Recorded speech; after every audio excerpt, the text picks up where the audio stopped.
Hi guys, welcome back with me again in this channel. On today's tutorial, I'm going to show you how you can show the word count while you are typing in the Google Docs.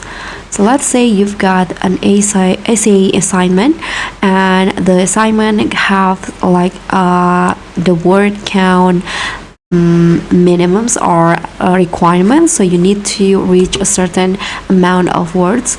So here I'm going to help you how you can show the word count on your essay. So in here, what you need to do is just open the documents and then go to tools at the top, and you'll see the word count. You can also use this shortcut Control plus CF plus C. Just tap on that and you'll see the word count. So currently I have 2 pages and the words is 449, and the characters, and also the characters excluding spaces. So if you want to display it while you are typing, you need to check this option. Now click on OK.